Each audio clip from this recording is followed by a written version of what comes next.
ನಮಸ್ಕಾರ. ನನ್ನ ಯೂಟ್ಯೂಬ್ ಚಾನೆಲ್ಗೆ ಸ್ವಾಗತ. ವಿದ್ಯಾರ್ಥಿಗಳೇ ಮತ್ತು ಆತ್ಮೀಯರೇ, ಇಂದಿನ ವಿಡಿಯೋದಲ್ಲಿ ನಾನು ರನ್ನ ಬರೆದ ಅಜಿತ ತೀರ್ಥಂಕರ ಪುರಾಣದಿಂದ ಆರಿಸಿದ ದಾನ ಚಿಂತಾಮಣಿಂ ಎನ್ನುವ ಭಾಗದ ಸಾರಾಂಶವನ್ನು ಹಾಕ್ತಾ ಇದ್ದೇನೆ. ವಿದ್ಯಾರ್ಥಿಗಳೇ, ಮೊದಲಿಗೆ ನಾವು ರನ್ನನ ಪರಿಚಯವನ್ನು ಮಾಡೋಣ. ರತ್ನತ್ರಯರಲ್ಲಿ ಒಬ್ಬರಾಗಿರುವಂತಹ ರನ್ನ, ಈತ ಕ್ರಿಸ್ತಶಕ 949ರಲ್ಲಿ ಸೌಮ್ಯ ಸಂವತ್ಸರದಲ್ಲಿ ಬೆಳುಗಲಿ 500ಕ್ಕೆ ಸೇರಿದ್ದ ಮುದುವೊಳಲು ಅಂದರೆ ಈಗಿನ ಬಾಗಲಕೋಟೆ ಜಿಲ್ಲೆಯ ಜಮಖಂಡಿ ತಾಲೂಕಿನ ಮುಧೋಳ್ ಅನ್ನುವಂತಹ ಊರಿನಲ್ಲಿ ಜನಿಸಿದನು. ತಂದೆ ಜಿನವಲ್ಲಭೇಂದ್ರ, ತಾಯಿ ಅಬ್ಬಲಬ್ಬೆ. ಈತನ ಗುರುಗಳು ಅಜಿತ ಸೇನಾಚಾರ್ಯರು. ಈತನಿಗೆ ಆಶ್ರಯವನ್ನು ಕೊಟ್ಟವರು ಗಂಗರ ದೊರೆ ರಾಚಮಲ್ಲನ ಮಂತ್ರಿ ಚಾವುಂಡರಾಯ. ದಾನಚಿಂತಾಮಣಿ ಅತ್ತಿಮಬ್ಬೆ, ಆಹವಮಲ್ಲ ತೈಲಪ ಚಕ್ರವರ್ತಿ ಮತ್ತು ಅವನ ಮಗ ಇರುವ ಬೆಡಂಗ ಸತ್ಯಾಶ್ರಯ ಇವರುಗಳು. ರನ್ನನ ದೊರಕಿರುವಂತಹ ಕೃತಿಗಳು ಎರಡು. ಒಂದು ಲೌಕಿಕ ಕೃತಿಯಾದಂತಹ ಸಾಹಸ ಭೀಮ ವಿಜಯಂ, ಅದೇ ಗದಾಯುದ್ಧ ಅನ್ನುವಂಥದ್ದು. ಹಾಗೆ ಇನ್ನೊಂದು ಕೃತಿ ಯಾವುದೆಂದರೆ ಅಜಿತ ತೀರ್ಥಂಕರ ಪುರಾಣ ತಿಲಕಂ. ರನ್ನ ಕಂದ ಅನ್ನುವಂತಹ ಕೃತಿಯೂ ಕೂಡ ಇವನ ಹೆಸರಿನಲ್ಲೇ ಇದೆ. ಗದಾಯುದ್ಧ ಅನ್ನುವಂಥದ್ದು ಇವನ ಕೃತಿಯಾದರೂ ಕೂಡ ಅವನ ಹೃದಯಕ್ಕೆ ಹತ್ತಿರವಾದಂತಹ ಕೃತಿ ಅಜಿತ ಪುರಾಣ. ಅತ್ತಿಮಬ್ಬೆಯನ್ನು ಅಜರಾಮರಗೊಳಿಸಲು ಅಂದರೆ ಆಕೆಯ ಹೆಸರನ್ನು ಉಳಿಸಲು ಜೈನ ಧರ್ಮದ ಕೀರ್ತಿ ಪತಾಕೆಯನ್ನು ಮೇಲೆತ್ತಲು ಹವಣಿಸಿ ಈ ಕೃತಿಯನ್ನು ಬಳಸಿಕೊಂಡ. ತನ್ನ ಸ್ವಂತ ವಿಷಯವನ್ನು ಹೇಳಲು ತೋರಿದ ಆಸಕ್ತಿಗಿಂತ ಹೆಚ್ಚಿನ ಆಸಕ್ತಿಯನ್ನು ಅತ್ತಿಮಬ್ಬೆಯ ವ್ಯಕ್ತಿತ್ವದ ಪ್ರಕಾಶಕ್ಕೆ ಮೀಸಲಾಗಿಟ್ಟಿದ್ದ. ಈ ಭಾಗವನ್ನು ಅಜಿತ ತೀರ್ಥಂಕರ ಪುರಾಣದಿಂದ ಆರಿಸಿಕೊಳ್ಳಲಾಗಿದೆ. 10ನೇ ಶತಮಾನದ ವೀರ ಮತ್ತು ತ್ಯಾಗ, ಈ ಮೌಲ್ಯಗಳ ಉಳಿವು ಮತ್ತು ಉನ್ನತಿಗಾಗಿ ಶ್ರಮಿಸಿದ ಅನೇಕ ಮಹಾಮಹಿಮರ ಸಾಲಿನಲ್ಲಿ ದಾನಚಿಂತಾಮಣಿ ಅತ್ತಿಮಬ್ಬೆಯ ಸ್ಥಾನವೂ ಕೂಡ ಹಿರಿದು. ಪೊನ್ನನ ಶಾಂತಿ ಪುರಾಣದ 1000 ಪ್ರತಿಗಳನ್ನು ಮಾಡಿಸಿ ಒಂದೊಂದು ಪ್ರತಿಯ ಜೊತೆಗೆ ಸ್ವರ್ಣಮಯ ಜಿನಬಿಂಬಗಳನ್ನು ಶಾಸ್ತ್ರದಾನ ಮಾಡಿ ಜಿನಧರ್ಮ ಪತಾಕೆ ಎನಿಸಿದ ಈಕೆ ರನ್ನನಿಂದ ಅಜಿತ ಪುರಾಣವನ್ನು ಬರೆಸಿ ತನ್ನ ಧರ್ಮ ಶ್ರದ್ಧೆಯನ್ನು ಮೆರೆದವಳು. ತೈಲಪ ಚಕ್ರವರ್ತಿಯ ಮಹಾಪ್ರಧಾನನಾಗಿದ್ದ ದಲ್ಲನ ಮಗ ನಾಗದೇವನ ಧರ್ಮಪತ್ನಿ ಈಕೆಯ ತಂಗಿ ಗುಂಡಮಬ್ಬೆ ಸಪತ್ನಿ ಅಂದರೆ ನಾಗದೇವನ 2ನೇ ಹೆಂಡತಿ. ತನ್ನ ಪತಿ ಯುದ್ಧದಲ್ಲಿ ಮಡಿದು ಮಹಾಭಾರತದ ಮಾದ್ರಿಯಂತೆ ಗುಂಡಮಬ್ಬೆ ಸಹಗಮನ ಮಾಡಿದಾಗ ತನ್ನ ಮಗನನ್ನು ಸಲಹುವ ಸಲುವಾಗಿ ಕುಂತಿಯಂತೆ ತಾನು ಉಳಿದು ಒಡಲು ಒಡಮೆ ಎರಡನ್ನೂ ಕೂಡ ತನುಗೊಳಿಸುತ್ತಾ ಕವಿವರ ಕಾಮಧೇನುವಾಗಿ ಜೀವನವನ್ನು ಸಾರ್ಥಕಗೊಳಿಸಿದವಳು. ಇಂತಹ ಮಹಿಳೆಯ ಹೆಸರನ್ನು ಹೇಳುವುದು ಕೂಡ ಪುಣ್ಯಕರ. ಆಕೆಯ ಮಾರ್ಗದರ್ಶನದಲ್ಲಿ ನಡೆದರೆ ಇಹಪರ ಸುಖಗಳು ಲಭಿಸುವವು ಎಂಬುದರ ಬಗ್ಗೆ ರನ್ನನಿಗೆ ಸಂದೇಹವಿಲ್ಲದಾಗಿ ಹೃದಯ ತುಂಬಿ ಆಕೆಯ ದಾನ, ಪೂಜೆ, ಶೀಲ, ಸದ್ವರ್ತನೆಗಳನ್ನು ಹಾಡಿ ಹೊಗಳಿದ್ದಾನೆ. ನಿಮಗೆ ನೀಡಿರುವಂತಹ ದಾನ ಚಿಂತಾಮಣಿ ಅನ್ನುವಂತಹ ಪದ್ಯ ಭಾಗವನ್ನು ಮೊದಲ ಭಾಗ ನೋಡಿ. ಬೆಳಿಯರಳೆಯಂತೆ ಗಂಗಾಜಳದಂತೆ ಸೆವ ಅಜಿತ ಸೇನ ಮುನಿಪತಿಯ ಗುಣಾವಳಿಯಂತೆ ನೆಗಳ್ದ ಕೊಪಣಾಚಳದಂತೆ ಪವಿತ್ರಂ ಅತ್ತಿಮಬ್ಬೆಯ ಚರಿತಂ. ಅಂದರೆ ಅತ್ತಿಮಬ್ಬೆಯ ಉದಾತ್ತವಾದಂತಹ ಚರಿತ್ರೆಯನ್ನು ರನ್ನ ಈ ರೀತಿ ಹೇಳ್ತಾನೆ. ಆಕೆ ಯಾವ ರೀತಿ ಇದ್ದಾಳೆ ಅನ್ನುವಂಥದ್ದು ಅಂದರೆ ಗೌರವಪೂರ್ವಕವಾಗಿ ಆಕೆಯನ್ನು ಇಲ್ಲಿ ಬಿಳಿಯರಳೆ ಅನ್ನುವಂತಹ ಒಂದು ಸಮುಚಿತವಾದಂತಹ ಹೋಲಿಕೆಯನ್ನು ನೀಡ್ತಾನೆ.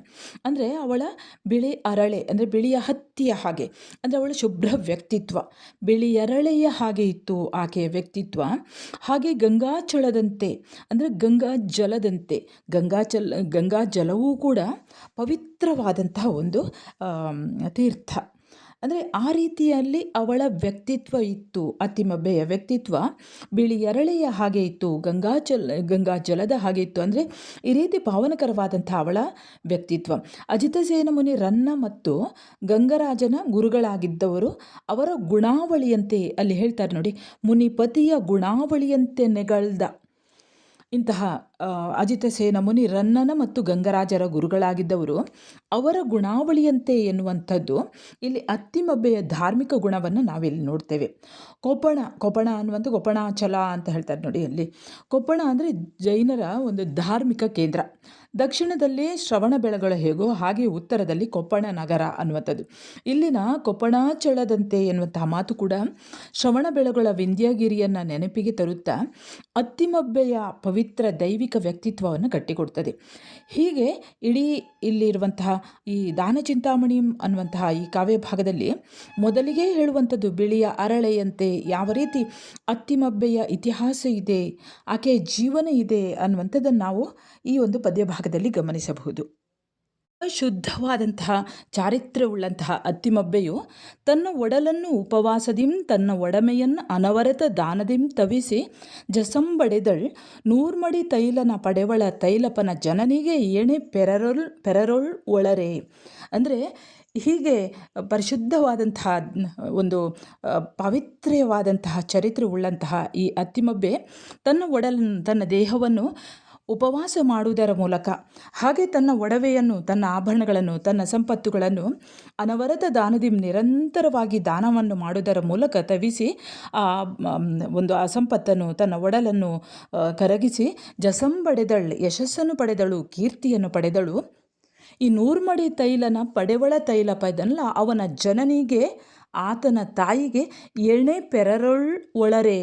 ಅಂದರೆ ಬೇರೆಯವರಲ್ಲಿ ಇದೆಯೇ ಇಂತಹ ತೈಲಪ ಈ ರಾಜನ ತಾಯಿಯಾದಂತಹ ಅತ್ತಿಮಬ್ಬೆ ಅನ್ನುವಂತಹ ಹೆಸರು ಆಕೆಯದು ಮಾತ್ರ ಆಗಿದೆ, ಹೊರತು ಬೇರೆಯವರಲ್ಲಿ ಇಲ್ಲ. ಅಂದರೆ ಬೇರೆಯವರಿಗೆ ಹೋಲಿಸಲಿಕ್ಕೆ ಸಾಧ್ಯವಿಲ್ಲ.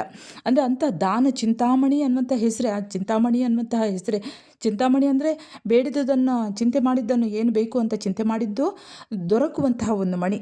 ಅದೇ ರೀತಿ ದಾನ ಚಿಂತಾಮಣಿ, ಈಕೆ ಚಿಂತಾಮಣಿಯಾದವಳು. ಯಾರೇ ಹೋದರೂ ಕೂಡ ಅಂತೆ ಅತ್ತಿಮಬ್ಬೆ ಹತ್ತಿರ ಏನೇ ಕೇಳಿ ಏನೇ ಬೇಡಿ ಹೋದರೂ ಕೂಡ ಅವರನ್ನು ಬರಿಗೈಯಲ್ಲಿ ಕಳಿಸ್ತಾ ಇರಲಿಲ್ಲ ಅಂತೆ. ಹಾಗೆ ಆಕೆ ನಿರಂತರವಾಗಿ ದೇವರನ್ನು ಉಪಾಸನೆ ಮಾಡ್ತಾ ಇದ್ಲು. ತನ್ನ ಒಡಲನ್ನು ಉಪವಾಸ ವ್ರತವನ್ನು ಕೈಗೊಳ್ಳುವುದರ ಮೂಲಕ, ತನ್ನ ಸಂಪತ್ತನ್ನು ದಾನ ಮಾಡುವುದರ ಮೂಲಕ ಒಂದು ಕೀರ್ತಿಯನ್ನು ಪಡೆದಂತಹ ಈ ಅತ್ತಿಮಬ್ಬೆ ನೂರ್ಮಡಿ ತೈಲನ ಪಡೆವಳ ತೈಲಪನ ಜನನಿಗೆ ಏಣೆ ಉಂಟೆ, ಬೇರೆ ಸಾಟಿಯಾದವರು ಯಾರೂ ಇಲ್ಲ. ಇಂತಹ ಜನನಿಗೆ, ಇಂತಹ ತಾಯಿಗೆ ಸರಿ ಸಾಟಿಯಾದವರು ಯಾರೂ ಇಲ್ಲ. ಸಹಜನ ವಂದಿತೆ ಧರ್ಮ ಪ್ರಧಾನೆ ದರ್ಶನ ವಿಶುದ್ಧೆ ದಾನ ಗುಣೈಕಾಂಬುದಿ ಎನಿಸಿದ ಕವಿವರ ಕಾಮಧೇನುವೆಂದೆಂಬುದು ಅತ್ತಿಮಬ್ಬೆಯನೇ ಜಗಂ. ಇಂತಹ ಒಂದು ದಾನ ಚಿಂತಾಮಣಿ ಎನಿಸಿದಂತಹ ಈ ಅತ್ತಿಮಬ್ಬೆಯನ್ನು ಇಡೀ ಲೋಕವೇ ಕವಿವರ ಕಾಮಧೇನು ಎಂದು ಹೊಗಳುತ್ತದೆ, ಅತ್ತಿಮಬ್ಬೆಯನ್ನು ಹೊಗಳುತ್ತದಂತೆ. ಇನ್ನು ಪದ್ಯ ಭಾಗ ಗಮನಿಸಿ.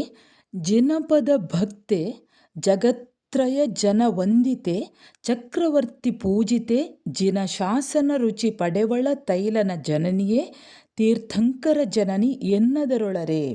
ಅಂದರೆ ಜನಪದ ಭಕ್ತಿಯಾದಂತಹ ಈಕೆ, ಜನಪದ ದಯಾವರ್ತಿನಿಯಾದಂತಹ ಈಕೆ ದಾನ, ಪೂಜೆ, ಶೀಲ, ಉಪವಾಸ ಎಂಬಿವುಗಳಲ್ಲಿ ತನ್ನನ್ನು ತೆಗೆದುಕೊಳ್ತಾಳೆ.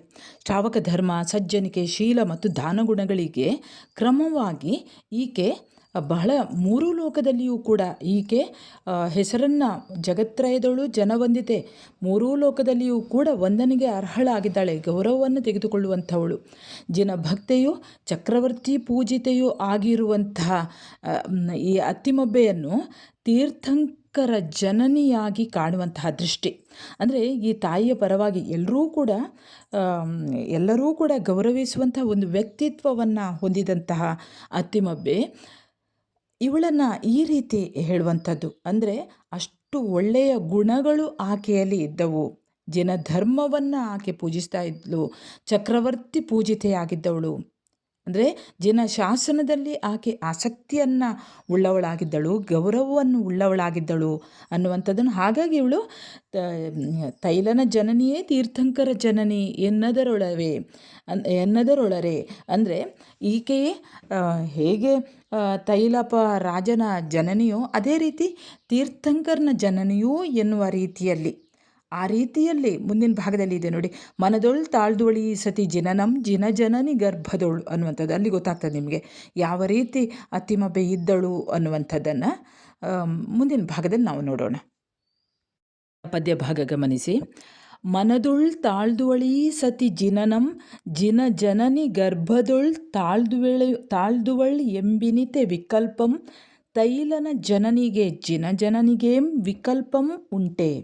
ಅಂದರೆ ತೀರ್ಥಂಕರನ ತಾಯಿ ಜನನಿ ತೀರ್ಥಂಕರನ ಜನನಿ ತೀರ್ಥಂಕರನನ್ನು ಗರ್ಭದಲ್ಲಿ ಧರಿಸಿರ್ತಾಳೆ. ಅದು ಕೂಡ ಕೆಲವೊಂದು ಸಮಯದವರೆಗೆ ಮಾತ್ರ, ಅಂದರೆ 9 ತಿಂಗಳವರೆಗೆ ಮಾತ್ರ. ಆದರೆ ಅತ್ತಿಮಬ್ಬೆ ಜಿನನನ್ನು ಸದಾಕಾಲ ಮನಸ್ಸಿನಲ್ಲಿ ಧರಿಸಿರುವಂಥವಳು. ಇದೊಂದನ್ನು ಬಿಟ್ಟರೆ ಅವರಿಬ್ಬರಲ್ಲಿ ಅಂತಹ ವ್ಯತ್ಯಾಸವೇನೂ ಇಲ್ಲ. ಅಂದರೆ ತೀರ್ಥಂಕರನ ತಾಯಿ ತನ್ನ ಗರ್ಭದಲ್ಲಿ 9 ತಿಂಗಳವರೆಗೆ ಧರಿಸಿರುವಂಥದ್ದು, ಹೊತ್ತುಕೊಂಡಿರುವಂಥದ್ದು. ಆದರೆ ಅತ್ತಿಮಬ್ಬೆ ಆತನನ್ನು ಯಾವಾಗಲೂ ಕೂಡ ತನ್ನ ಮನಸ್ಸಿನಲ್ಲಿ ಧರಿಸಿರುವಂಥವಳು. ಹಾಗಾಗಿ ಅವರಿಬ್ಬರಲ್ಲಿ ಯಾವುದೇ ವ್ಯತ್ಯಾಸ ಇಲ್ಲವೆಂಬುದು ಕವಿಯ ಅನಿಸಿಕೆ, ಅಂದರೆ ರನ್ನ ಹೇಳುವಂಥದ್ದು. ಜಿನನಲ್ಲಿ ಸದಾ ಧ್ಯಾನಾಸಕ್ತಿಯಾದುದರಿಂದ ಅತ್ತಿಮಬ್ಬೆ ಹೆಚ್ಚಿನವಳು ಅನ್ನುವಂಥ ಒಂದು ಧ್ವನಿಯೂ ಕೂಡ ಈ ಪದ್ಯದಲ್ಲಿ ನಾವು ಕಾಣಬಹುದು. ಹಾಗೆ 6ನೆಯ ಪದ್ಯಭಾಗ ಗಮನಿಸಿ. ಆಸನ್ನ ಭವ್ಯೆಯುಂ ಜಿನ ಶಾಸನ ದೀಪಿಕೆಯುಂ ಎನಿಸಿ ಮಣಿ ಕನಕ ಮಯೋದ್ಭಾಸಿ ಜಿನ ಪ್ರತಿಮೆಗಳಂ ಸಾಸಿರದ 500 ಅರ್ತಿಂ ಮಾಡಿಸಿದಳ್. ಅಂದರೆ ಈ ಅತ್ತಿಮಬ್ಬೆಯ ಹೇಗೆ ಅವಳು ಜಿನನಲ್ಲಿ ಸದಾ ಧ್ಯಾನಾಸಕ್ತಿ ಆಗಿದ್ದಳು, ಅದೇ ರೀತಿಯಲ್ಲಿ ಅತ್ತಿಮಬ್ಬೆಯ ಜಿನ ಧರ್ಮಾಚರಣೆಗೆ ಸಂಬಂಧಿಸಿದ ಹಾಗೆ ಅನೇಕ ಮಾತುಗಳು ಕೂಡ ಈ ಕೃತಿಯಲ್ಲಿ ಬರ್ತದೆ. ಅವಳು ಜಿನಶಾಸನ ದೀಪಿಕೆ ಅನ್ನಿಸಿಕೊಂಡಿದ್ಲು. ಅಂದರೆ ಜಿನಶಾಸನ ದೀಪಿಕೆ ಹಾಗೆ ಜಿನಧರ್ಮ ಪತಾಕೆ ಅನಿಸಿಕೊಂಡಂತಹ ಈ ಅತ್ತಿಮಬ್ಬೆಯು ಅವಳು 1500 ಜಿನ ಪ್ರತಿಮೆಗಳನ್ನು ಬಹಳ ಪ್ರೀತಿಯಿಂದ ಮಾಡಿ, ಅರ್ಥಿಯಿಂದ ಮಾಡಿಸಿ ಜಿನ ಪ್ರತಿಮೆಗಳನ್ನು ಮಾಡಿಸಿ ಹಂಚಿರುವಂಥದ್ದು ಆಕೆ. ಅಂದರೆ ಜಿನನ ಮೇಲೆ ವಿಶೇಷವಾದಂತಹ ಪ್ರೀತಿ ಕಾರಣ, ಅಂದರೆ ಭಕ್ತಿ ಕಾರಣ ಅನ್ನುವಂಥದ್ದನ್ನು ಇಲ್ಲಿ ರನ್ನಕವಿ ಹೇಳ್ತಾರೆ. ಆಸನ್ನ ಭವ್ಯೆ ಅಂದರೆ ಬೇಗ ಮೋಕ್ಷಗಾಮಿ ಆಗುವಂತಹ ಜೀವ. ಅಂದರೆ ಜಿನಶಾಸನ ದೀಪಿಕೆ ಜೈನ ಧರ್ಮವನ್ನು ಅವಳು ಬೆಳಗುವವಳು. ಉದ್ಭಾಸಿ ಅಂದರೆ ಪ್ರಕಾಶಮಾನವಂತಹ, ಅಂದರೆ ಪ್ರೀತಿಯಿಂದ ಅವಳು ಅರ್ತಿಯಿಂದ 1500 ಜಿನನ ಮೂರ್ತಿಯನ್ನು ಮಾಡಿಸಿ ಅದನ್ನು ಹಂಚುತ್ತಾಳೆ ಅನ್ನುವಂಥದ್ದನ್ನು ಈ ಕಾವ್ಯ ಭಾಗದಲ್ಲಿ ದಾನ ಚಿಂತಾಮಣಿಯ ಬಗ್ಗೆ ರನ್ನ ಹೇಳ್ತಾರೆ, ಅಷ್ಟು ಹೊಗಳಿ ಹೇಳ್ತಾರೆ. ಹೀಗೆ ಅತ್ತಿಮಬ್ಬೆ ಅವಳ ಜಿನಭಕ್ತಿಗೆ ಅವಳು ಗೊಮ್ಮಟೇಶ್ವರನನ್ನು ಹೋಗಿ ಕಂಡು ಬರ್ತಾಳಂತೆ. ಅದನ್ನು ಇಲ್ಲಿ ಯಾವ ರೀತಿ ಹೇಳ್ತಾರೆ ನೋಡಿ. ಉನ್ನತ ಕುಕ್ಕುಟೇಶ್ವರ ಜಿನೇಶ್ವರನಂ ಜಿನಭಕ್ತಿ ಪೋಗಿ ಕಾಣ್ಬನ್ನೆಗಂ ಅನ್ನಮಂ ಬಿಸುಟು ಪರ್ವತಮಂ ಪರಿದೇರಿ ತಜ್ಜಿನಾಸನ್ನದೊಳ್ಳು ಅತ್ತಿಮಬ್ಬೆಗೆ ಪಥಶ್ರಮ ಮಾರಿಸಲ್ ಅಕಾಲ ವೃಷ್ಟಿಯಾಯ್ತೋ ಎನ್ನದೋ ದೇವಭಕ್ತಿಗದು ಚೋದ್ಯಮೇ ಕೊಳ್ಳವೇ ಪುಷ್ಪವೃಷ್ಟಿಗಳು. ಅಂದರೆ ಇವಳು ಹೋಗಿ ಜಿನಭಕ್ತಿಯಿಂದಾಗಿ ತನ್ನ ಜನನ ಮೇಲಿರುವಂಥ ಭಕ್ತಿಯಿಂದ ಅವಳು ಗೋಮಟೇಶ್ವರನನ್ನು ಹೋಗಿ ನೋಡ್ತಾಳಂತೆ. ಅವಳು ಗೋಮಟನನ್ನು ಕಾಣುವ ತನಕ ಅತ್ತಿಮಬ್ಬೆ ಅನ್ನ ಆಹಾರವನ್ನು ಅವಳು ತ್ಯಜಿಸಿಬಿಟ್ಲು, ಆಹಾರವನ್ನೇ ತೆಗೆದುಕೊಳ್ಳಲಿಲ್ಲವಂತೆ. ಹಾಗೆ ಓಡೋಡಿ ಅವಳು ಬೆಟ್ಟವನ್ನು ಏರಿ ಜಿನನ ಸನ್ನಿಧಿಗೆ ಬಂದಾಗ ಆಯಾಸವಾದುದು ಕೂಡ ಅವಳಿಗೆ ಗೊತ್ತಾಗೋದಿಲ್ಲ. ಯಾಕೆಂದರೆ ಇದನ್ನು ಪರಿಹರಿಸಲಿಕ್ಕಾಗಿ ಅವಳಿಗೆ ಆಗ್ತಾ ಇರುವಂಥ ಆಯಾಸವನ್ನು ಪರಿಹರಿಸಲೋ ಎನ್ನುವಂತೆ ಅಕಾಲ ಮಳೆಯಾಯಿತು ಅನ್ನುವಂಥ ಕವಿ ವರ್ಣನೆ. ಅಂದರೆ ಅವಳ ದೇವಭಕ್ತಿಗೆ ಆಶ್ಚರ್ಯವೇ, ಪುಷ್ಪವೃಷ್ಟಿಯೂ ಕೂಡ ಆಯಿತು ಅನ್ನುವಂಥ, ಪುಷ್ಪವೃಷ್ಟಿಯೂ ಆಗುವುದಿಲ್ಲವೇ ಅನ್ನುವಂಥದ್ದನ್ನು ಕವಿ ಈ ಪದ್ಯ ಭಾಗದಲ್ಲಿ ಹೇಳ್ತಾರೆ. ಗುಣಿಗಳುಮಂ ನೆಳ್ದೊಳ್ಪಿನ ಕಣಿಗಳುಮಂ ಕಾಣಲಪ್ಪುದು ಅದರಿಂದ ಅವಸರ್ಪಿಣಿಯಲ್ತು ಕಾಲಮ್ಮು ಉತ್ಸರ್ಪಿಣಿ ಎಂಬಂತಾಯಿತು ದಾನ ಚಿಂತಾಮಣಿಯಂ. ಈ ದಾನ ಚಿಂತಾಮಣಿ ಎನಿಸಿದಂತಹ ಅತ್ತಿಮಬ್ಬೆಯು ಗುಣಗಳಿಗೆ ಕಣಿಯಾಗಿದ್ದವಳು, ಒಳ್ಳೆಯ ಗುಣಗಳಿಗೆ ಕಣಿಯಾಗಿದ್ದಂತಹ ಈಕೆಯ ಕಾಲ ಅವಸರ್ಪಿಣಿ ಹೋಗಿ ಉತ್ಸರ್ಪಿಣಿಯಾಯಿತು. ಅಂದರೆ ಅವಸರ್ಪಿಣಿ ಅಂದರೆ ನಿಮಗೆಲ್ಲ ಗೊತ್ತಿರುವ ಹಾಗೆ, ಅವಸರ್ಪಿಣಿ ಅಂದರೆ ಧರ್ಮ ಸತ್ಯ ನ್ಯಾಯ ಸುಖಗಳು ಕಡಿಮೆಯಾಗಿ, ಅಂದರೆ ಆ ಒಳ್ಳೆಯ ಗುಣಗಳೆಲ್ಲ ಕಡಿಮೆಯಾಗಿ ಅದು ಅಧರ್ಮ ಅಸತ್ಯ ಅನ್ಯಾಯ ದುಃಖಗಳು ನೆಲೆಸುವಂಥ ಕಾಲ.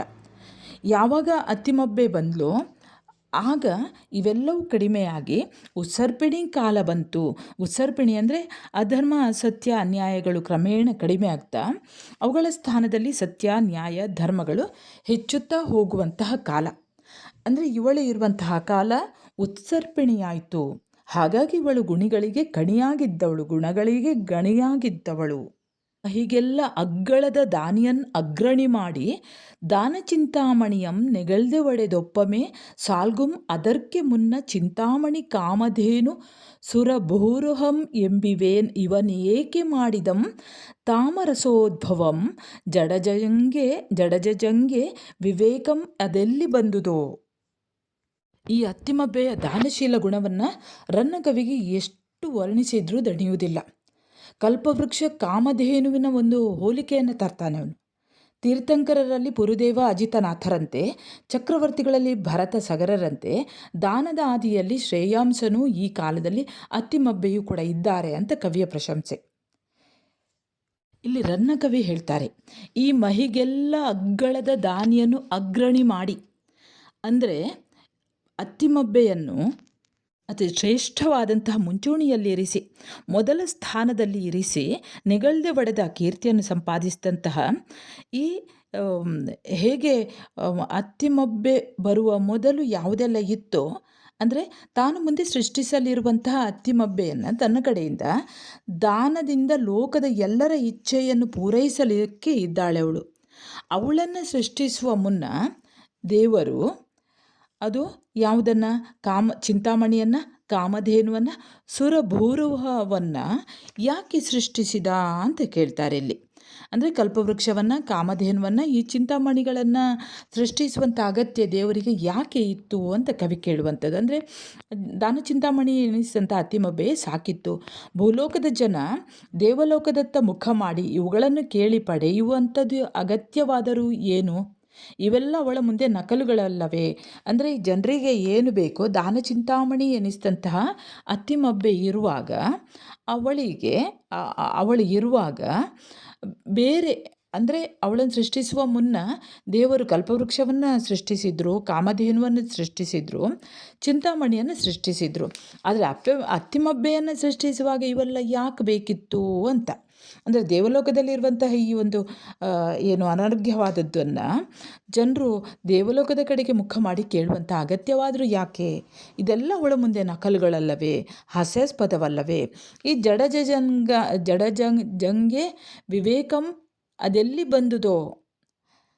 ಅಂದರೆ ಈ ದೇವರಿಗೆ, ಬ್ರಹ್ಮನಿಗೆ ಈ ಬುದ್ಧಿಯಾದರೂ ಎಲ್ಲಿದೆ?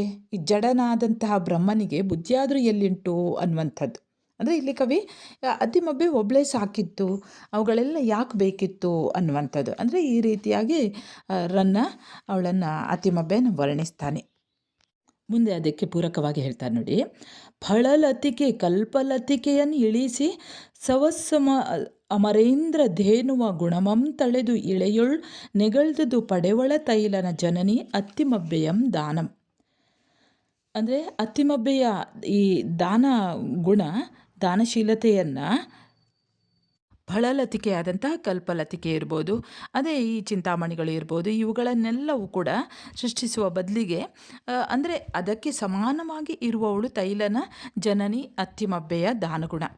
ಅದೆಲ್ಲ ಅಂದರೆ ದಾನಗುಣವನ್ನೇ ಇಲ್ಲಿ ಮುಖ್ಯವಾಗಿ ವಿವರಿಸುವಂಥದ್ದು, ವರ್ಣಿಸುವಂಥದ್ದು, ಮಾಡ್ತಾ ಇರುವಂಥದ್ದೇ ಇದು. ತೈಲಪನ ಜನನಿಯಾದಂತಹ ಈಕೆಯನ್ನು ದಾನ ಚಿಂತಾಮಣಿ ಎಂದು ಎನಿಸಿಕೊಂಡಿರುವಂತಹ ಈಕೆಯನ್ನು ಸೃಷ್ಟಿಸುವಂಥದ್ದು. ಸೃಷ್ಟಿಗಿಂತ ಮೊದಲು ಅಲ್ಲೆಲ್ಲ ಮಾಡಿದಂತಹ ಅವುಗಳು ಕಲ್ಪವೃಕ್ಷಗಳು, ಕಾಮಧೇನುಗಳು, ಹಾಗೆ ಚಿಂತಾಮಣಿಗಳೆಲ್ಲ ಬೇಕಂತೆ. ಅಂದರೆ ಅದಕ್ಕೆ ಸಮಾನವಾದವಳೇ ಇವಳು ಅನ್ನುವಂಥದ್ದು, ಭೂಮಿಯಲ್ಲಿ ಇರುವವಳೇ ಇವಳ ಅಂತಹ ಕೀರ್ತಿಯನ್ನು ವರ್ಣಿಸುವಂಥದ್ದನ್ನು ರನ್ನಕವಿ ಮಾಡ್ತಾರೆ.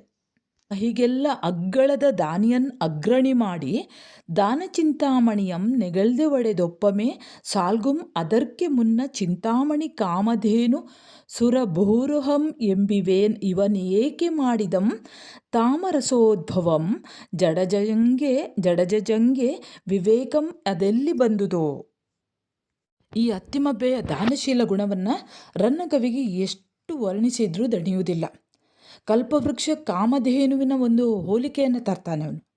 ತೀರ್ಥಂಕರರಲ್ಲಿ ಪುರುದೇವ ಅಜಿತನಾಥರಂತೆ, ಚಕ್ರವರ್ತಿಗಳಲ್ಲಿ ಭರತ ಸಗರರಂತೆ, ದಾನದ ಆದಿಯಲ್ಲಿ ಶ್ರೇಯಾಂಸನೂ ಈ ಕಾಲದಲ್ಲಿ ಅತ್ತಿಮಬ್ಬೆಯೂ ಕೂಡ ಇದ್ದಾರೆ ಅಂತ ಕವಿಯ ಪ್ರಶಂಸೆ.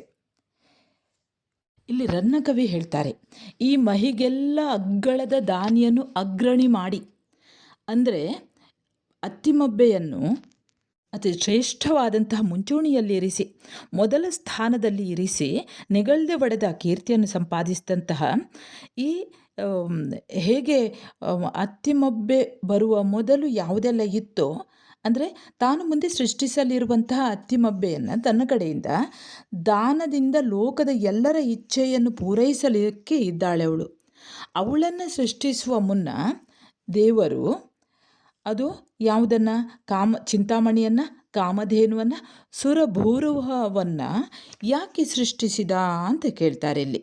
ಅಂದರೆ ಕಲ್ಪವೃಕ್ಷವನ್ನು, ಕಾಮಧೇನುವನ್ನು, ಈ ಚಿಂತಾಮಣಿಗಳನ್ನು ಸೃಷ್ಟಿಸುವಂಥ ಅಗತ್ಯ ದೇವರಿಗೆ ಯಾಕೆ ಇತ್ತು ಅಂತ ಕವಿ ಕೇಳುವಂಥದ್ದು. ಅಂದರೆ ದಾನ ಚಿಂತಾಮಣಿ ಎನಿಸಿದಂಥ ಅತ್ತಿಮಬ್ಬೆ ಸಾಕಿತ್ತು. ಭೂಲೋಕದ ಜನ ದೇವಲೋಕದತ್ತ ಮುಖ ಮಾಡಿ ಇವುಗಳನ್ನು ಕೇಳಿ ಪಡೆಯುವಂಥದ್ದು ಅಗತ್ಯವಾದರೂ ಏನು? ಇವೆಲ್ಲ ಅವಳ ಮುಂದೆ ನಕಲುಗಳಲ್ಲವೇ? ಅಂದರೆ ಜನರಿಗೆ ಏನು ಬೇಕೋ ದಾನ ಚಿಂತಾಮಣಿ ಎನಿಸಿದಂತಹ ಅತ್ತಿಮಬ್ಬೆ ಇರುವಾಗ ಅವಳು ಇರುವಾಗ ಬೇರೆ ಅಂದರೆ ಅವಳನ್ನು ಸೃಷ್ಟಿಸುವ ಮುನ್ನ ದೇವರು ಕಲ್ಪವೃಕ್ಷವನ್ನು ಸೃಷ್ಟಿಸಿದ್ರು, ಕಾಮಧೇನುವನ್ನು ಸೃಷ್ಟಿಸಿದ್ರು, ಚಿಂತಾಮಣಿಯನ್ನು ಸೃಷ್ಟಿಸಿದ್ರು. ಆದರೆ ಅತ್ತಿಮಬ್ಬೆಯನ್ನು ಸೃಷ್ಟಿಸುವಾಗ ಇವೆಲ್ಲ ಯಾಕೆ ಬೇಕಿತ್ತು ಅಂತ. ಅಂದರೆ ದೇವಲೋಕದಲ್ಲಿರುವಂತಹ ಈ ಒಂದು ಏನು ಅನರ್ಘ್ಯವಾದದ್ದನ್ನು ಜನರು ದೇವಲೋಕದ ಕಡೆಗೆ ಮುಖ ಮಾಡಿ ಕೇಳುವಂಥ ಅಗತ್ಯವಾದರೂ ಯಾಕೆ? ಇದೆಲ್ಲ ಅವಳ ಮುಂದೆ ನಕಲುಗಳಲ್ಲವೇ? ಹಾಸ್ಯಾಸ್ಪದವಲ್ಲವೇ? ಈ ಜಂಗೆ ವಿವೇಕಂ ಅದೆಲ್ಲಿ ಬಂದುದೋ? ಅಂದರೆ ಈ ದೇವರಿಗೆ, ಬ್ರಹ್ಮನಿಗೆ ಈ ಬುದ್ಧಿಯಾದರೂ ಎಲ್ಲಿದೆ? ಈ ಜಡನಾದಂತಹ ಬ್ರಹ್ಮನಿಗೆ ಬುದ್ಧಿಯಾದರೂ ಎಲ್ಲಿಂಟು ಅನ್ನುವಂಥದ್ದು. ಅಂದರೆ ಇಲ್ಲಿ ಕವಿ ಅತ್ತಿಮಬ್ಬೆ ಒಬ್ಬಳೇ ಸಾಕಿತ್ತು, ಅವುಗಳೆಲ್ಲ ಯಾಕೆ ಬೇಕಿತ್ತು ಅನ್ನುವಂಥದ್ದು. ಅಂದರೆ ಈ ರೀತಿಯಾಗಿ ಅವಳನ್ನು ಅತ್ತಿಮಬ್ಬೆಯನ್ನು ವರ್ಣಿಸ್ತಾನೆ. ಮುಂದೆ ಅದಕ್ಕೆ ಪೂರಕವಾಗಿ ಹೇಳ್ತಾರೆ ನೋಡಿ. ಫಳಲತಿಕೆ ಕಲ್ಪಲತಿಕೆಯನ್ನು ಇಳಿಸಿ ಸವಸ್ಸಮ ಅಮರೇಂದ್ರ ಧೇನುವ ಗುಣಮಂ ತಳೆದು ಇಳೆಯುಳ್ ನೆಗಳ್ದುದು ಪಡೆವಳ ತೈಲನ ಜನನಿ ಅತ್ತಿಮಬ್ಬೆಯಂ ದಾನಂ. ಅಂದರೆ ಅತ್ತಿಮಬ್ಬೆಯ ಈ ದಾನ ಗುಣ, ದಾನಶೀಲತೆಯನ್ನು ಫಳಲತಿಕೆಯಾದಂತಹ ಕಲ್ಪಲತಿಕೆ ಇರ್ಬೋದು, ಅದೇ ಈ ಚಿಂತಾಮಣಿಗಳು ಇರ್ಬೋದು, ಇವುಗಳನ್ನೆಲ್ಲವೂ ಕೂಡ ಸೃಷ್ಟಿಸುವ ಬದಲಿಗೆ ಅಂದರೆ ಅದಕ್ಕೆ ಸಮಾನವಾಗಿ ಇರುವವಳು ತೈಲನ ಜನನಿ ಅತ್ತಿಮಬ್ಬೆಯ ದಾನಗುಣ. ಅದೆಲ್ಲ ಅಂದರೆ ದಾನಗುಣವನ್ನೇ ಇಲ್ಲಿ ಮುಖ್ಯವಾಗಿ ವಿವರಿಸುವಂಥದ್ದು, ವರ್ಣಿಸುವಂಥದ್ದು, ಮಾಡ್ತಾ ಇರುವಂಥದ್ದೇ ಇದು. ತೈಲಪನ ಜನನಿಯಾದಂತಹ ಈಕೆಯನ್ನು ದಾನ ಚಿಂತಾಮಣಿ ಎಂದು ಎನಿಸಿಕೊಂಡಿರುವಂತಹ ಈಕೆಯನ್ನು ಸೃಷ್ಟಿಸುವಂಥದ್ದು. ಸೃಷ್ಟಿಗಿಂತ ಮೊದಲು ಅಲ್ಲೆಲ್ಲ ಮಾಡಿದಂತಹ ಅವುಗಳು ಕಲ್ಪವೃಕ್ಷಗಳು, ಕಾಮಧೇನುಗಳು, ಹಾಗೆ ಚಿಂತಾಮಣಿಗಳೆಲ್ಲ ಬೇಕಂತೆ. ಅಂದರೆ ಅದಕ್ಕೆ ಸಮಾನವಾದವಳೇ ಇವಳು ಅನ್ನುವಂಥದ್ದು, ಭೂಮಿಯಲ್ಲಿ ಇರುವವಳೇ ಇವಳ ಅಂತಹ ಕೀರ್ತಿಯನ್ನು ವರ್ಣಿಸುವಂಥದ್ದನ್ನು ರನ್ನಕವಿ ಮಾಡ್ತಾರೆ. ದೆರೆದರ್ಥಿ ಜನ ಕಿತ್ತುದೇ ಧನಂ ಇಯದುದೇ ಕೆಟ್ಟುದೆಂದು ಅರ್ಥಮನೀವುದರಿಂ ತನ್ನಷ್ಟಂ ಎನ್ನದೀಯತೆ ಎನಿಪುದು ಅತ್ತಿಮಬ್ಬೆಯ ದಾನಂ. ತನ್ನಷ್ಟಂ ಎನ್ನದೀಯತೆ ಅಂದರೆ ಯಾವುದನ್ನು ಕೊಡುವುದಿಲ್ಲವೋ ಅದು ನಷ್ಟವಾಗುತ್ತದೆ. ಅಂದರೆ ನಾವು ಬಚ್ಚಿಟ್ಟದ್ದು ಪರರಿಗೆ ಅಂತ ಹೇಳ್ತೇವೆ ನೋಡಿ, ನಾವು ಇನ್ನೊಬ್ಬರಿಗೆ ಕೊಡದೆ ಬೈತಿಟ್ಟದ್ದು ಅಥವಾ ಕೊಡದೇ ಇರುವಂಥದ್ದು ಅದು ನಷ್ಟವಾಗ್ತದೆ, ಕಳೆದು ಹೋಗ್ತದೆ, ಯಾವುದೇ ರೀತಿಯಲ್ಲಿ ಇರ್ಬೋದು. ಪದದೆರೆದರ್ಥಿ ಜನಕ್ಕೆ ಇತ್ತುದೇ ಧನಂ ಅಂದರೆ ತನ್ನನ್ನು ಯಾರು ಕೇಳಿಕೊಂಡು ಅರ್ಥಿಸಿಕೊಂಡು ಬರ್ತಾರೋ ಅಂಥವರಿಗೆ ಈಕೆ ತನ್ನಲ್ಲಿ ಇರುವಂತಹ ಧನವನ್ನು ಕೊಡುತ್ತಾ ಇದ್ಲು, ಸಂಪತ್ತನ್ನು ಅವರಿಗೆ ನೀಡ್ತಾ ಇದ್ಲು. ಒಂದು ವೇಳೆ ಇಯದುದೇ ಕೆಟ್ಟುದು, ಒಂದು ವೇಳೆ ನೀಡದಿದ್ದರೆ ಅದು ಕೆಟ್ಟು ಹೋಗುತ್ತದೆ ಎಂಬ ಅರ್ಥದ ಹಾಗೆ ತನ್ನಷ್ಟಂ ಎನ್ನದೀಯತೆ ಎನಿಪುದು ಅತ್ತಿಮಬ್ಬೆಯ ದಾನ. ಅತ್ತಿಮಬ್ಬೆಯ ದಾನಗುಣ ಹೇಗೆ ಇತ್ತು ಅಂದರೆ ತನ್ನಲ್ಲಿ ಇದ್ದುದನ್ನು ಇನ್ನೊಬ್ಬರಿಗೆ ಕೊಡಬೇಕು. ತಾನು ಇಟ್ಟದ್ದು ತಾನು ಯಾರಿಗೂ ಕೂಡ ಕೊಡದೆ ತನಗೇ ಇರಲಿ ಎಂದು ಬೈತಿಟ್ಟಿದ್ದರೆ ಅಥವಾ ಇಟ್ಟುಕೊಂಡರೆ ಅದು ನಾಶವಾಗುತ್ತದೆ ಎಂಬ ರೀತಿಯಲ್ಲಿ ಅತ್ತಿಮಬ್ಬೆಯು ದಾನವನ್ನು ಮಾಡುತ್ತಿದ್ದಳು. ಕಲಿಯನೇ ನೆಗಳ್ದಳ್ ಕಸವರ ಗಲಿಯನೇ ಗುಣದಂಕ ಕಾರ್ತಿ ಮನೆಯೊಳ್ ಮೊಲೆವೆತ್ತ ತೈಲ ಜನನಿಯ ಕೆಲದೊಳ್ ರಂಜಿಪರೇ ಮೀಸೆ ಒತ್ತಣ್ಣಂಗಳ್. ಇಲ್ಲಿ ದಾನ ಚಿಂತಾಮಣಿ ಅಂತ ಅತ್ತಿಮಬ್ಬೆಯನ್ನು ಕರೀತಾರೆ. ಆದರೆ ಈ ಆಕೆ ದಾನ ಚಿಂತಾಮಣಿ ಮಾತ್ರ ಅಲ್ಲ, ಕಲಿಯೂ ಕೂಡ ಆಗಿದ್ಲು ಅನ್ನುವಂಥದ್ದು. ಅವಳು ಹೇಗೆ ಕಲಿಯಾಗಿದ್ದಳು ಅಂದರೆ ಪರಾಕ್ರಮವನ್ನು ಹೊಂದಿದ್ಲು, ಪರಾಕ್ರಮಿಯೂ ಆಗಿದ್ಲು, ಮನೆಯ ಒಳಗೂ ಹೊರಗೂ ಪ್ರಸಿದ್ಧಳಾದವಳು. ಅಂದರೆ ಹಿಂದೆ ಹೇಗೆ ವೀರರಮಣಿಯರು ಯುದ್ಧದಲ್ಲಿ ಭಾಗವಹಿಸಿದ್ರು ಅನ್ನುವಂಥದ್ದು, ಈಕೆಯೂ ಕೂಡ ಯುದ್ಧದಲ್ಲಿ ಭಾಗವಹಿಸಿದ್ಲಂತೆ. ಅತ್ತಿಮಬ್ಬೆಯೂ ಕೂಡ ಇದೇ ಸಾಲಿನಲ್ಲಿ ಬರುವವಳು. ಗಂಡಸರು ನಾಚಿಸುವಷ್ಟರ ಮಟ್ಟಿಗೆ ಇದರಲ್ಲಿ ಅವಳ ಪಾತ್ರವಿದೆ ಅನ್ನುವಂಥದ್ದು. ಅಂದರೆ ಇಲ್ಲಿ ತಾನು ಹೇಗೆ ಶಕ್ತಿಯನ್ನು ಹೊಂದಿದ್ದಾಳೆ, ಕಲಿಯಾಗಿದ್ದಾಳೆ ಅನ್ನುವಂಥದ್ದು. ಕಲಿಯನೇ ನೆಗಳ್ದಳ್ ಕಸವರಗಲಿಯನೇ ಗುಣದಂಕ ಕಾರ್ತಿ ಮನೆಯೊಳ್ ಹಾಗೆ ಮೊಲೆವೆತ್ತ ಅಂದರೆ ಸ್ತ್ರೀಯಾಗಿರುವಂತಹ ತೈಲಪರಾಜನ ಜನನಿಯಾದಂತಹ ಈ ಅತ್ತಿಮಬ್ಬೆ ಹೋರಾಡುವುದನ್ನು ನೋಡುವಾಗ ಗಂಡಸರು ಪುರುಷರೂ ಕೂಡ ನಾಚಿಸುವಷ್ಟರ ಮಟ್ಟಿಗೆ ಅವರೇ ನಾಚಿಕೆ ಪಡಬೇಕು. ಅಂದರೆ ಅವರಿಗಿಂತಲೂ ಹೆಚ್ಚು ಪರಾಕ್ರಮ ಇವಳಲ್ಲಿ ಇತ್ತು ಅನ್ನುವಂಥದ್ದನ್ನು ಈ ಪದ್ಯ ಭಾಗದಲ್ಲಿ ನಾವು ಗಮನಿಸಬಹುದು. ಕಲಿಯನೇ ನೆಗಳ್ದಳ್ ಕಸವರ ಗಲಿಯನೇ ಗುಣದಂಕ ಕಾರ್ತಿ ಮನೆಯೊಳ್ ಮೊಲೆವೆತ್ತ ತೈಲ ಜನನಿಯ ಕೆಲದೊಳ್ ರಂಜಿಪರೇ ಮೀಸೆ ಒತ್ತಣ್ಣಂಗಳ್. ಇಲ್ಲಿ ದಾನ ಚಿಂತಾಮಣಿ ಅಂತ ಅತ್ತಿಮಬ್ಬೆಯನ್ನು ಕರೀತಾರೆ. ಆದರೆ ಈ ಆಕೆ ದಾನ ಚಿಂತಾಮಣಿ ಮಾತ್ರ ಅಲ್ಲ, ಕಲಿಯೂ ಕೂಡ ಆಗಿದ್ಲು ಅನ್ನುವಂಥದ್ದು. ಅವಳು ಹೇಗೆ ಕಲಿಯಾಗಿದ್ದಳು ಅಂದರೆ ಪರಾಕ್ರಮವನ್ನು ಹೊಂದಿದ್ಲು, ಪರಾಕ್ರಮಿಯೂ ಆಗಿದ್ಲು, ಮನೆಯ ಒಳಗೂ ಹೊರಗೂ ಪ್ರಸಿದ್ಧಳಾದವಳು. ಅಂದರೆ ಹಿಂದೆ ಹೇಗೆ ವೀರರಮಣಿಯರು ಯುದ್ಧದಲ್ಲಿ ಭಾಗವಹಿಸಿದ್ರು ಅನ್ನುವಂಥದ್ದು, ಈಕೆಯೂ ಕೂಡ ಯುದ್ಧದಲ್ಲಿ ಭಾಗವಹಿಸಿದ್ಲಂತೆ. ಅತ್ತಿಮಬ್ಬೆಯೂ ಕೂಡ ಇದೇ ಸಾಲಿನಲ್ಲಿ ಬರುವವಳು. ಗಂಡಸರು ನಾಚಿಸುವಷ್ಟರ ಮಟ್ಟಿಗೆ ಇದರಲ್ಲಿ ಅವಳ ಪಾತ್ರವಿದೆ ಅನ್ನುವಂಥದ್ದು. ಅಂದರೆ ಇಲ್ಲಿ ತಾನು ಹೇಗೆ ಶಕ್ತಿಯನ್ನು ಹೊಂದಿದ್ದಾಳೆ, ಕಲಿಯಾಗಿದ್ದಾಳೆ ಅನ್ನುವಂಥದ್ದು. ಕಲಿಯನೇ ನೆಗಳ್ದಳ್ ಕಸವರಗಲಿಯನೇ ಗುಣದಂಕ ಕಾರ್ತಿ ಮನೆಯೊಳ್ ಹಾಗೆ ಮೊಲೆವೆತ್ತ ಅಂದರೆ ಸ್ತ್ರೀಯಾಗಿರುವಂತಹ ತೈಲಪರಾಜನ ಜನನಿಯಾದಂತಹ ಈ ಅತ್ತಿಮಬ್ಬೆ ಹೋರಾಡುವುದನ್ನು ನೋಡುವಾಗ ಗಂಡಸರು ಪುರುಷರೂ ಕೂಡ ನಾಚಿಸುವಷ್ಟರ ಮಟ್ಟಿಗೆ ಅವರೇ ನಾಚಿಕೆ ಪಡಬೇಕು. ಅಂದರೆ ಅವರಿಗಿಂತಲೂ ಹೆಚ್ಚು ಪರಾಕ್ರಮ ಇವಳಲ್ಲಿ ಇತ್ತು ಅನ್ನುವಂಥದ್ದನ್ನು ಈ ಪದ್ಯ ಭಾಗದಲ್ಲಿ ನಾವು ಗಮನಿಸಬಹುದು. ಎಂದು ಬಣ್ಣಿಪುದು ಧರ್ಮ ವಿರೋಧಿ ಜನಕ್ಕೆ ಧರ್ಮದಿಂದೆಸೆಪ ಜನಕ್ಕೆ ಕಲ್ಪಲತೆಯೆಂದು ಇಳೆ ಬಣ್ಣಿಪುದು ಎಂಬ ತನ್ನ ಪೆಂಪು ಎಸೆಯೆ ಜಗಜ್ಜನಂ ಪೊಗಳೆ ಸಂಪದ ಮಹಾಸತಿಯಂ ತಗೊಳ್ದು ಬಣ್ಣಿಸುವುದು ಪುಣ್ಯಮಲ್ತೆ ಜಿನಧರ್ಮ ಪತಾಕೆಯನ್ ಅತ್ತಿಮಬ್ಬೆಯಂ. ಅಂದರೆ ಈ ಭಾಗದಲ್ಲಿ ಅತ್ತಿಮಬ್ಬೆಯನ್ನು ಈ ರೀತಿ ರನ್ನಕವಿ ವರ್ಣಿಸ್ತಾನೆ. ಅತ್ತಿಮಬ್ಬೆ ಅದು ಬಹಳ ಮಹಿಮಾನ್ವಿತವಾದಂತಹ ವ್ಯಕ್ತಿತ್ವ. ದಾನಚಿಂತಾಮಣಿ ಎನ್ನುವಂಥದ್ದು, ದಾನಚಿಂತಾಮಣಿಯು ಆಕೆಯಿಂದ ಉತ್ಸರ್ಪಿಣಿ ಕಾಲವನ್ನು ಕಾಣುವಂತಾಯಿತು ಎಂಬ ಕವಿಯ ಹೇಳಿಕೆ. ಅಂದರೆ ಉತ್ಸರ್ಪಿಣಿ ಅಂದರೆ ಅಭಿವೃದ್ಧಿ ಆಗುವಂಥದ್ದು, ಇವಳಿಂದಾಗಿ ಆ ಕಾಲ ಅಭಿವೃದ್ಧಿ ಆಯಿತು ಅನ್ನುವಂಥದ್ದು. ಆಕೆ ಸದ್ವೃತ್ತೆಯಾಗಿದ್ಲು, ಮಹಾಸತಿಯಾಗಿದ್ಲು. ಧರ್ಮ ವಿರೋಧಿ ಜನಕ್ಕೆ ಆಕೆ ಅಸಿಲತೆಯಂತಿದ್ಲು. ಧರ್ಮ ವಿರೋಧಿಗಳಿಗೆ ಈಕೆ ಹರಿತವಾದಂತಹ ಖಡ್ಗದ ಹಾಗಿದ್ಲು. ಧಾರ್ಮಿಕ ಜನಕ್ಕೆ ಈಕೆ ಕಲ್ಪಲತೆಯ ಹಾಗಿದ್ಲು. ಅಂದರೆ